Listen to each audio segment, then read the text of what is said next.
अस्सलामुअलैकुम प्यारे बच्चों, आज हम यूनिट सेकंड शुरू करने जा रहे हैं जिसमें मुग़ल मिनिएचर पेंटिंग और दक्कन मिनिएचर पेंटिंग के बारे में पढ़ेंगे। इससे पहले हमने यूनिट 1 में राजस्थान मिनिएचर पेंटिंग और पहाड़ी मिनिएचर पेंटिंग को कवर किया था। हमारे इस सिलेबस में टोटल 4 यूनिट हैं, जिसमें जो शुरू के 2 यूनिट हैं ये फर्स्ट टर्म का जो आपका पेपर होगा उसमें आएगा, 2 ही यूनिट से आएगा। इसमें एक यूनिट हम कंप्लीट कर चुके हैं और दूसरी यूनिट हम आज करेंगे। आपको प्यारे बच्चों, आपको पता है कि अब बोर्ड का एग्ज़ाम 2 पार्ट में होना है, एक नवंबर में होगा, एक आगे जैसे अपने टाइम में होता है वैसे होगा। दोनों में ही आपका 30 नंबर का जो थियरी का पेपर है उसमें 15 नंबर का पहले होगा बोर्ड का पेपर, बोर्ड का एग्ज़ाम, फिर 15 नंबर का बाद में दूसरे टर्म का बोर्ड का एग्ज़ाम होगा उसमें टर्म 1। तो आपके जो फर्स्ट 2 यूनिट हैं, फर्स्ट 2 यूनिट में जो 4 आपके लेसन हैं उनमें से 2 कंप्लीट हो चुका है, 2 बाकी है जो मैं करवाने जा रहा हूँ। तो इसमें बच्चों मुग़ल मिनिएचर पेंटिंग के बारे में आज हम मुग़ल मिनिएचर पेंटिंग की शुरुआत हिंदुस्तान में मुग़लों के आगमन से हुई। जब बाबर हिंदुस्तान आए, अपने साथ बहुत सारे कलाकारों की टीम लेके साथ में आए और अपने साथ मुग़ल कला भी साथ लाए, ईरानी कला जो हुआ करती थी। वो आके यहाँ के परिवेश में, हिंदुस्तानी परिवेश में, जब हिंदुस्तानी जो कला यहाँ पहले से मौजूद थी उसके टच में आई तो दोनों कला मिलकर, दोनों कला के संगम ने एक नई कला का जन्म लिया और वो मुग़ल मिनिएचर पेंटिंग कहलाई। मुग़ल मिनिएचर पेंटिंग बादशाहों की ज़िंदगी जैसी मुग़लों की ज़िंदगी उतार चढ़ाव और उसके ऊपर थी, उतार चढ़ाव पर थी, वैसी उसमें उत्थान और वो आता रहा। अगर वो मुग़ल बादशाह अगर वहाँ अपने स्थायित्व उनका शासनकाल है तो उनकी पेंटिंग में काफ़ी स्थायित्व नज़र आया। और जहाँ पर मुग़ल मिनिएचर पेंटिंग आपको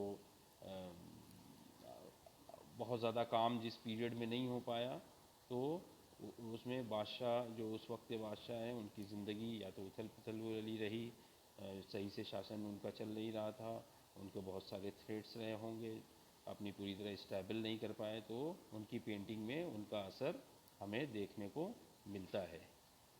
उसके बाद इसीलिए जो भी मुग़लों की लाइफ स्टाइल थी, जो भी टाइम था, इसीलिए हम जब देखते हैं कि शुरू में जब बाबर आए और बाबर के बाद हुमायूं, ये दोनों पीरियड हम देखते हैं तो काफ़ी शासनकाल के हिसाब से उथल पुथल वाला पीरियड था। इसमें अपने शासनकाल को इस्टेब्लिश करने वाला टाइम था, इसलिए कला पर बहुत ज़्यादा जोर नहीं दे पाए। और लेकिन जब अकबर का पीरियड आया तो यहाँ पे एक स्थायित्व मिला भारत के राजनीति को, शासन को। तो 13 साल की उम्र में जबकि अकबर बादशाह बने थे और उन्होंने गद्दी को संभाला, तो सही मायने में मुग़ल कला की शुरुआत इसी पीरियड से समझिए शुरू हुई, अकबर काल से एक तरह से पूरी तरह से शुरू हुई। हम अगर मुग़ल मिनिएचर पेंटिंग को उसके उद्भव और विकास के बारे में देखें कि कब से उसकी शुरुआत हुई, तो हम सही मायने में देखें तो वो वही पीरियड अकबर का पीरियड है जिसमें वो एक तरह से शुरुआत हुई। उससे पहले भी यहाँ पे दक्कन में यानी दक्षिण भारत में भी इस्लामिक कला रही, लेकिन उसमें पूरी तरह भारतीय इस्लामिक इन्फ्लुएंस बहुत ज़्यादा रहा। लेकिन जो मुग़लों के टाइम में भी कला आई, पर्शियन कला और इस्लामिक कला साथ में, लेकिन वो उस तरीके की नहीं रही, बल्कि हिंदुस्तानी कला के साथ उसका मिक्सचर हो गया, समावेश हुआ और एक नई तरह की कला हमें सामने देखने को मिली। जिस तरह उर्दू ज़बान यहाँ हिंदुस्तान में पैदा हुई, वैसे ही मुग़ल मिनिएचर पेंटिंग भी हिंदुस्तान में की ही देन है। जैसे उर्दू ज़बान, उर्दू लैंग्वेज अलग अलग कई लैंग्वेज जब मिली तो उसके अच्छे अच्छे जो वर्ड्स थे उनको एक संग्रह करके वो ज़बान बनी।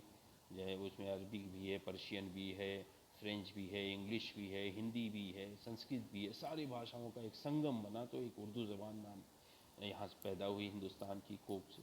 तो ये ऐसे ही इस्लामिक आर्ट, पर्शियन आर्ट वगैरह जो अपने साथ मुग़ल लेके आए थे मुग़ल कलाकार, उनका जब हिंदुस्तान की कला के साथ मिक्सचर हुआ तो मुग़ल कला सामने आई।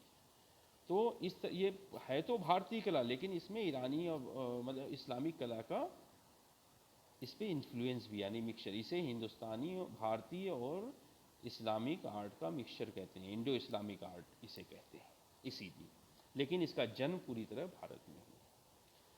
अकबर जबकि 13, अगर हम देखें तो सबसे पहले अगर उसका पीरियड देखें कि सबसे पहले अगर यहाँ पे जो इस कला को फला फूली वो अकबर के पीरियड में हुई। उससे पहले हालांकि हुमायूं भी बहुत ज़्यादा, हुमायूं की ज़िंदगी बड़ी उथल पुथल रही और उनके गद्दियाँ हार गए और बार बार 2 बार अटैक करके उन्होंने अपनी गद्दी को बचाया, दोबारा से स्थापित किया। लेकिन जब वो भी अपने सफ़र पे होते थे, चाहे वो हार के जा रहे हैं या जीतने आ रहे हैं, तो उनके साथ कलाकारों की एक टोली होती थी। यानी मुग़ल बहुत ज़्यादा कला को पसंद करने वाले, कला से मोहब्बत करने वाले थे, इसलिए उनके साथ एक आर्टिस्ट की टीम भी हुआ करती थी। तो लेकिन क्योंकि शुरू के दोनों शासक जो बाबर और हुमायूं की ज़िंदगी काफ़ी उतार चढ़ाव वाली रही और शासन को इस्टेब्लिश करने वाली रही, तो उस वक्त कला पे ज़्यादा ध्यान नहीं दे पाए, जबकि दोनों भी वो लोग भी आर्ट लवर थे। लेकिन जब अकबर को भारत की गद्दी पे बैठने का मौका मिला, वो 13 साल की उम्र में, जबकि सिर्फ बैठने का मौका मिला, जबकि उनकी कोई फॉर्मल एजुकेशन भी नहीं थी, लेकिन उसके बाद भी उनको आर्ट एंड कल्चर और कला और इन सब चीज़ों से बहुत ज़्यादा लगाव था। और उन्होंने बाकायदा जो है इसको प्रोत्साहन देने के लिए तस्वीर खाने बनाए, यानी गैलरी, आर्ट गैलरी तक बनाई उन्होंने, जहाँ पे वो पेंटिंग डिस्प्ले की जाती थी।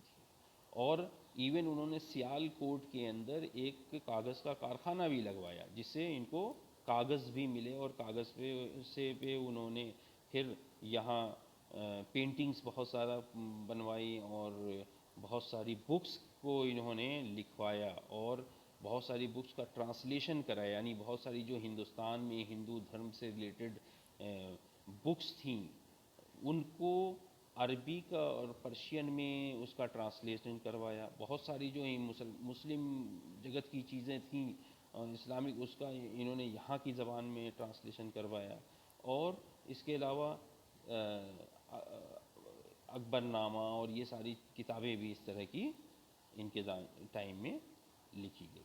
और बहुत सारे अनुवाद हिंदुस्तानी भाषा में भी, पर्शियन साहित्य का और वहाँ का इस्लामिक साहित्य का यहाँ पे उसका अनुवाद करवाया, यानी ट्रांसलेशन कराया। अच्छा, और यहाँ पे उनकी जो टीम थी जिसमें काम करने वाली जो कलाकार थे, कलाकारों उसमें बहुत सारे हिंदू कलाकार भी थे। लेकिन मीर सैयद अली, अबुल हसन, अबुल समद, ये लोग जो हैं उसके लेकिन लीडर हुआ करते थे, जिनके सरपरस्ती में इन कलाकारों ने काम किया।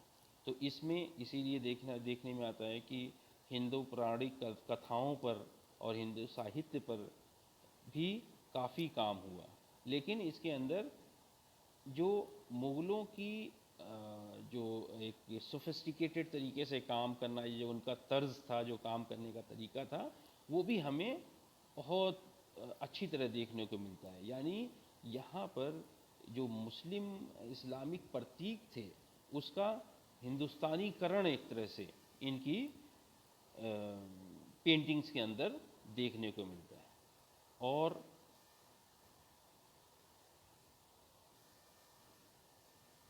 हम देखें यहाँ, जैसे इनको बहुत सारे जो मुख्य विषय थे जिस पे काम किया गया है, वो रामायण, महाभारत, हरिवंश पुराण, हमज़ानामा, शाहनामा, तूतीनामा, बाबरनामा, हुमायूंनामा जैसे महत्वपूर्ण ग्रंथों पे इन्होंने एक सूची की तरह क्रमबद्ध, एक सीरियल से पेंटिंग्स को बनवाया है। अकबर बहुत ज़्यादा, जिसे कहते हैं, पेंटिंग को प्रोत्साहन मिला यहाँ पे।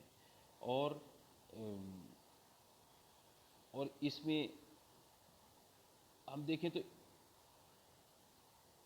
इसकी विशेषताएं बहुत सारी, इसमें चित्र जो है अलग अलग तरीके के जो इसमें समायोजन हुआ, वो जैसे रंगों का, नए नए रंगों का, सीधी सपाट रेखाएं हैं और जैसे और जैसे बहुत लय के साथ यानी फ्लो के साथ खींची गई लाइनें, बहुत बारीक लाइन, बारीक सा चित्रण, बहुत हल्के मतलब डिटेल के साथ जो है इसके अंदर काम किया गया। इसकी सबसे बड़ी एक खूबसूरती ये कि इनके ज़्यादातर जो पेंटिंग इनकी इस पीरियड में बनी है या मुगलों की जो स्टाइल था कि क्राउडेड फिगर, क्राउड बहुत सारे सारे क्राउड्स के साथ बने, बहुत सारी फिगर्स होती थी एक ही पेंटिंग में, लेकिन बहुत संतुलित होती थी। ऐसा नहीं है कि बहुत सारी भीड़ भाड़ वाले दृश्य बनाए गए और संतुलन में नहीं है, बहुत संतुलित बैलेंस हुआ करते थे और बहुत अच्छी तरह से उनको चित्रित किया गया है।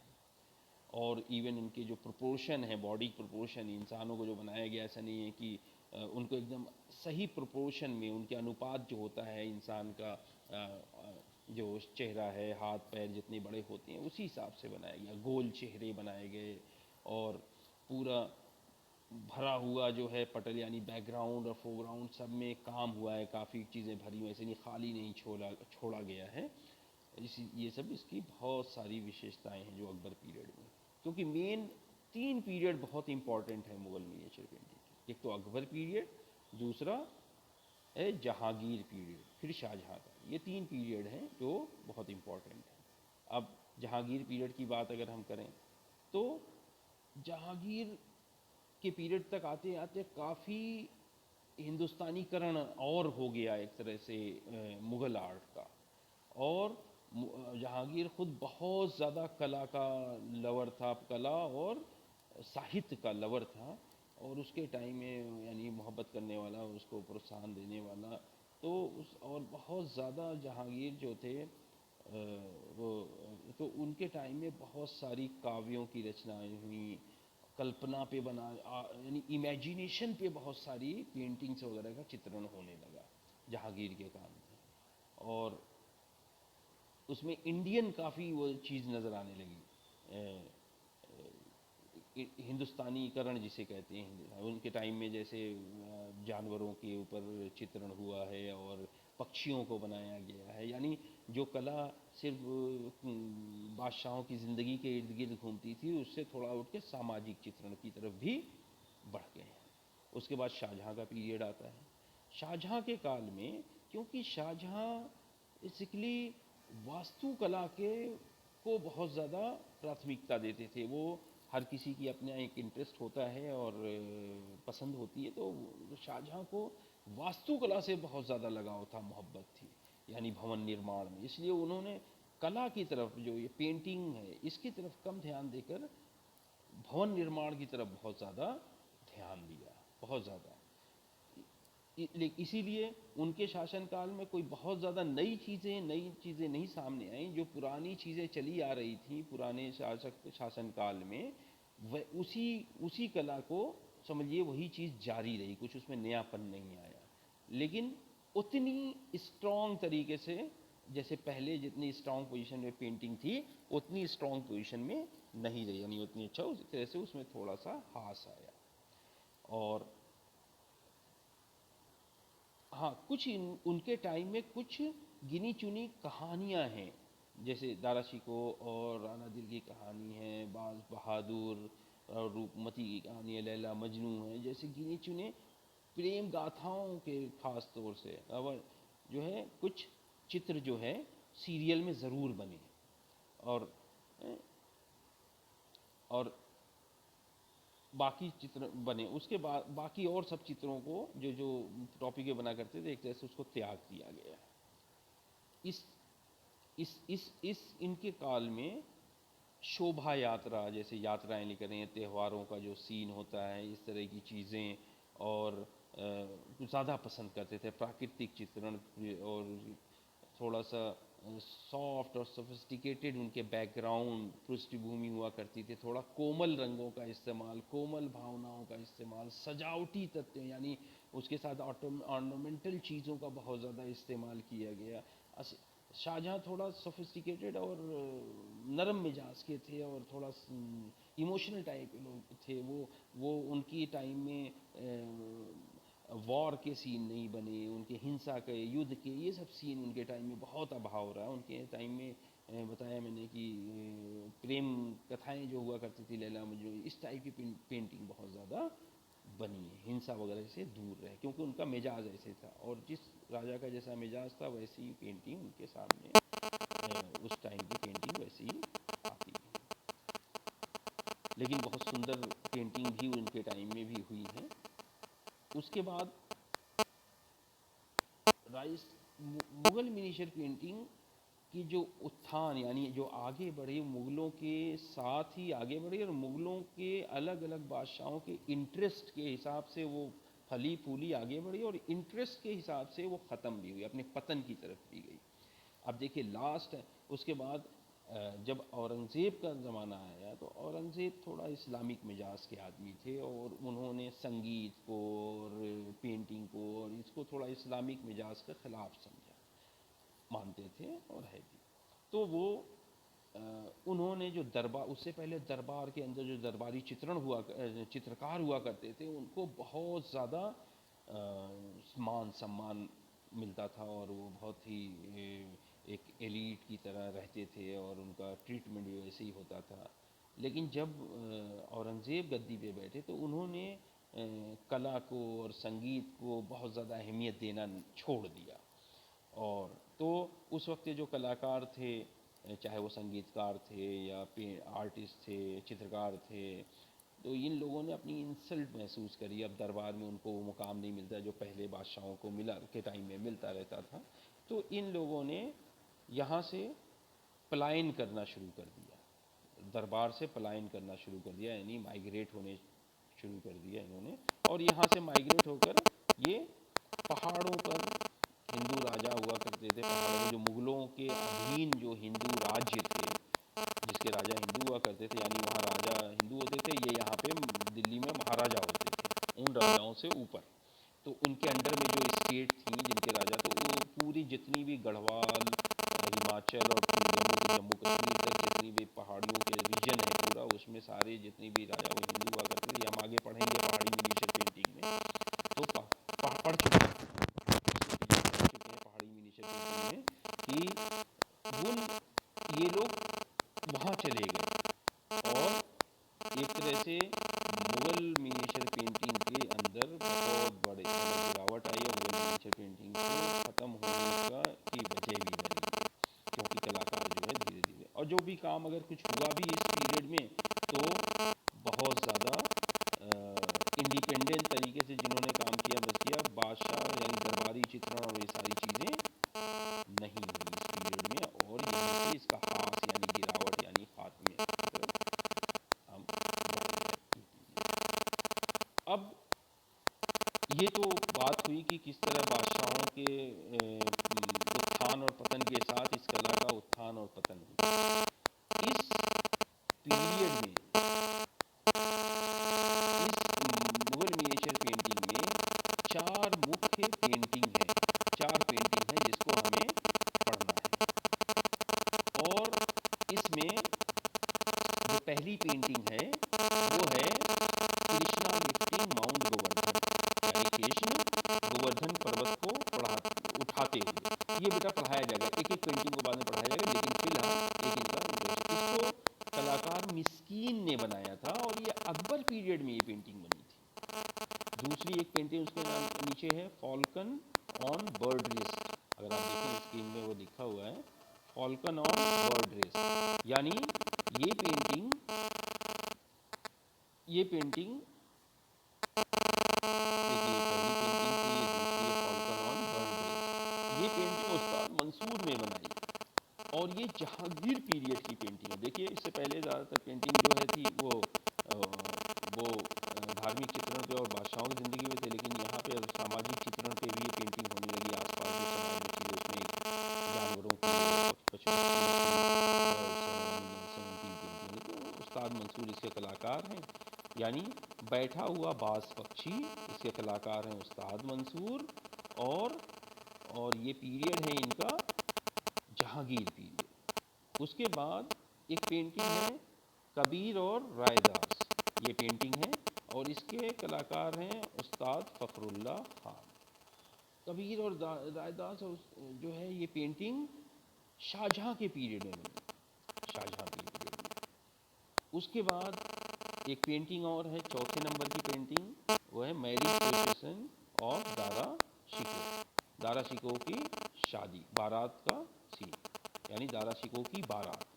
इसको हाजी मदनी नामक कलाकार ने बनाया है और ये प्रोविंशियल मुगल यानी बाद के जो मुगल का पीरियड है उसमें ये पेंटिंग बनी है।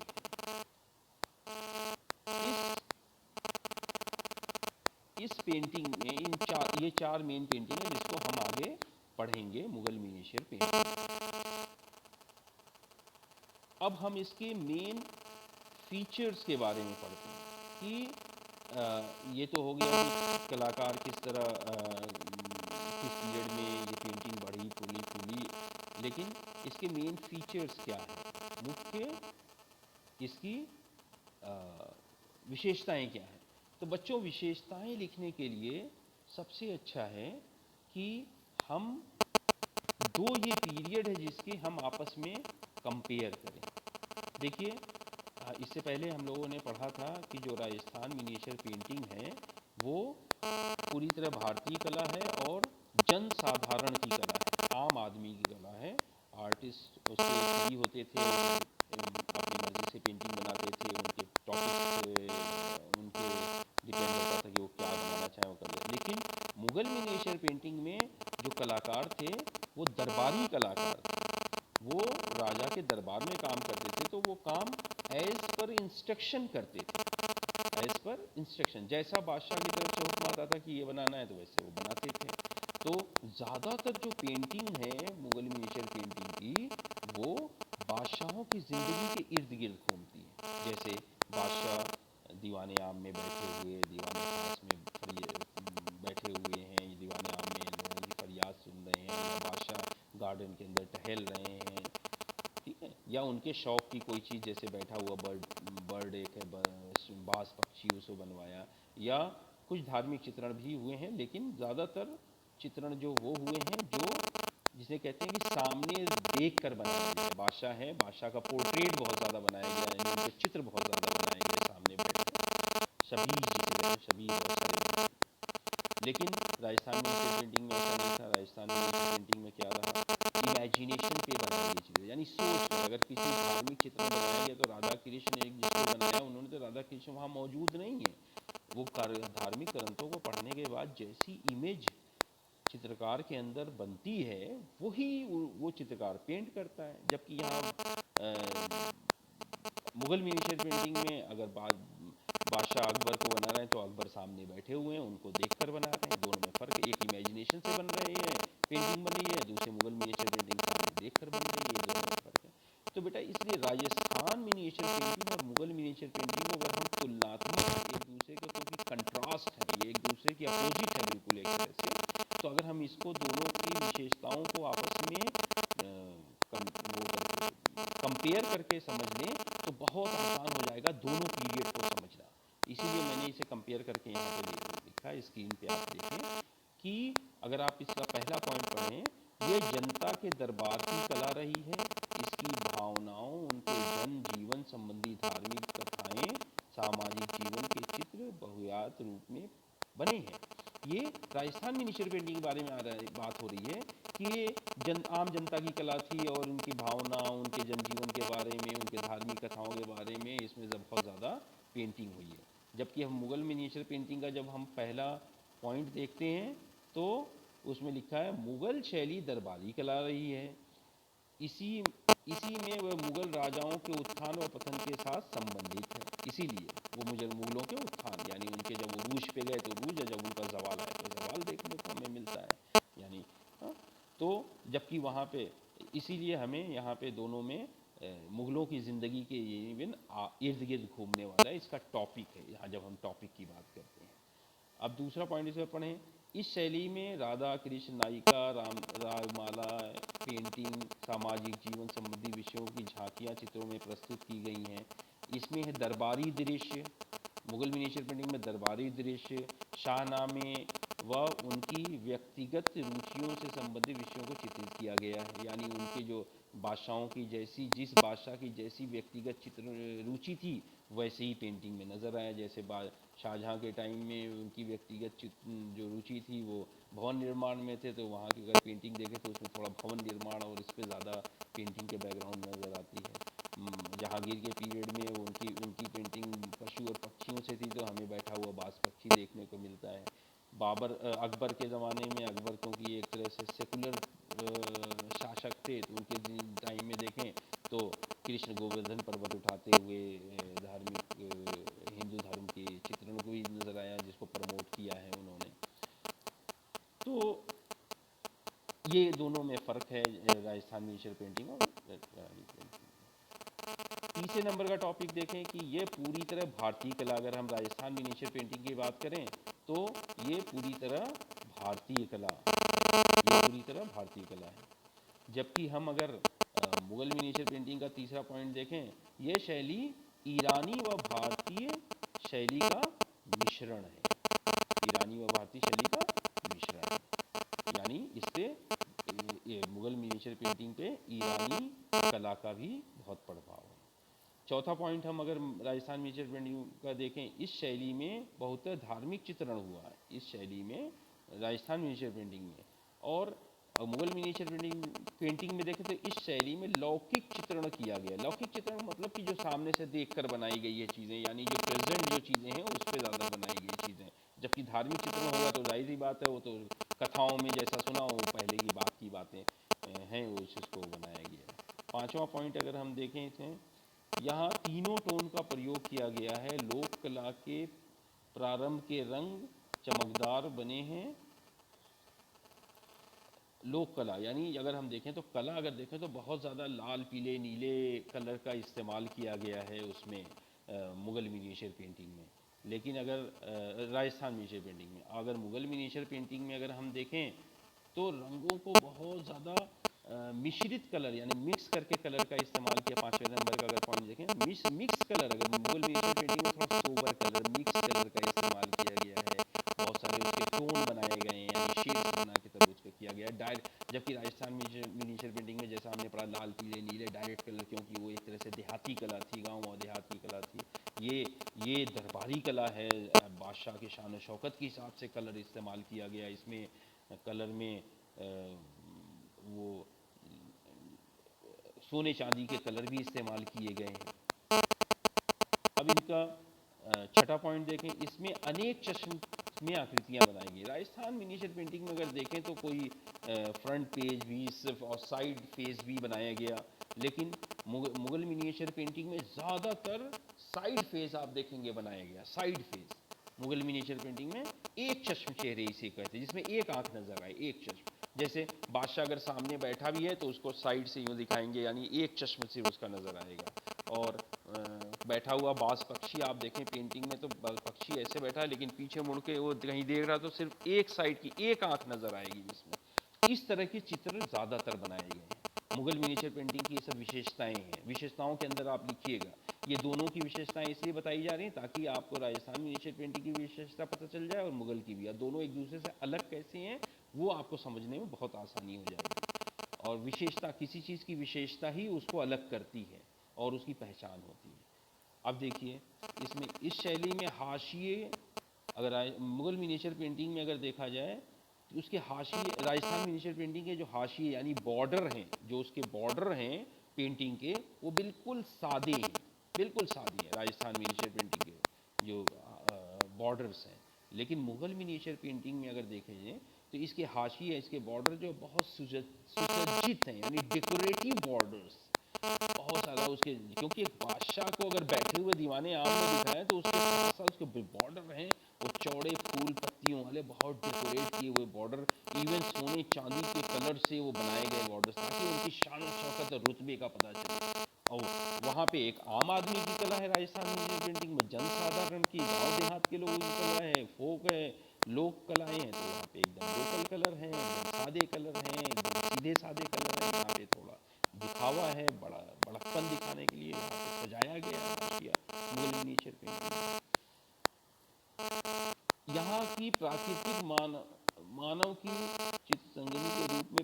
इसमें पशु पक्षियों का चित्रण चित्रण मनोरंजन के रूप में। हाँ, अब देखिए राजस्थान मिनिएचर पेंटिंग में जो चित्र बनाए गए पशु पक्षियों वगैरह के, वो उसकी ज़रूरत है, यानी चित्र को चित्र में चित्र के हिसाब से बनाए गए, चित्र की ज़रूरत है। जैसे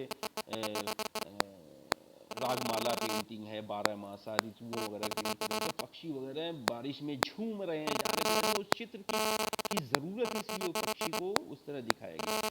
लेकिन मुगल मिनिएचर पेंटिंग में भी पशु पक्षी बने हैं, लेकिन उनको सिर्फ सजावट के लिए, दिखाने के लिए, मनोरंजन के लिए बनाया गया। जैसे बादशाह पार्क में शाही गार्डन में टहल रहा है, तो पीछे मोर भी दिखाया जाएगा कि राजा की शान शौकत दिखाई जाए, और मोर भी बहुत डेकोरेटिव, बहुत ही शान से, एक एक पत्ते उसके एक एक पंख जो है एकदम निखरे हुए बने होंगे उसमें, ताकि वो राजा के स्टैंडर्ड का वो उसका पक्षी भी नज़र आए, उसके पशु पक्षी भी उसी स्टैंडर्ड के नज़र आए। तो उसमें मनोरंजन के लिए दिखाई गई हैं ये सब चीज़ें, पशु पक्षी है। जबकि राजस्थान मिनिएचर पेंटिंग में ज़रूरत के मुताबिक पशु पक्षी बनाए गए हैं और नेचुरल तरीके से बनाए गए हैं। हाँ, एक पॉइंट और बहुत इम्पॉर्टेंट है कि मुगल राजस्थान मिनिएचर पेंटिंग में जो नारी चित्रण है, औरतों का चित्रण बहुत ज़्यादा हुआ है, जबकि मुगल मिनिएचर पेंटिंग में नारी चित्रण का बिल्कुल अभाव है, बहुत ना के बराबर बनाई गई। उसकी वजह यह है कि मुगल एम्परर जो है वो मुसलमान हुआ करते थे, और इस्लाम में पर्दे का कॉन्सेप्ट था, औरतों को पर्दे का कॉन्सेप्ट था, तो इसलिए औरतों को बहुत कम बनाया गया, बहुत, जहाँ एकदम ज़रूरत ही है बिल्कुल इस पेंटिंग की वहीं बनाया गया, वरना औरतों को बहुत कम बनाया गया।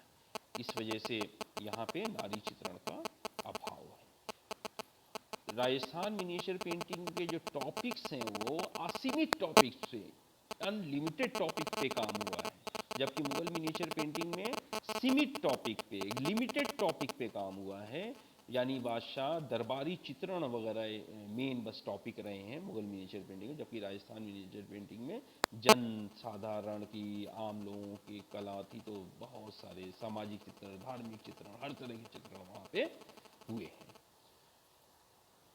कलर्स के बारे में राजस्थान मिनिएचर पेंटिंग में चटकीले भड़कीले कलर का इस्तेमाल हुआ, और मुगल मिनिएचर पेंटिंग में बहुत सोबर और शांत कलर का इस्तेमाल हुआ। बेटे अब आप लोग इसको सारे टॉपिक को मैं भी वो करके एक नोट बनाइए, और इसकी विशेषताओं पे भी लिखिए, यानी मुगल मिनिएचर पेंटिंग के ऊपर, उसके ओरिजिन एंड डेवलपमेंट के ऊपर, और उसके विकास के ऊपर, और उनकी विशेषताओं पर एक नोट लिखिए अब आप लोग, और नोट लिखकर कंप्लीट कीजिए। आपके ये जो पहले 2 यूनिट हैं, इन्हीं में से फर्स्ट टर्म का आपका पेपर होगा। जो बोर्ड के 2 टर्म के पेपर होंगे, उसमें फर्स्ट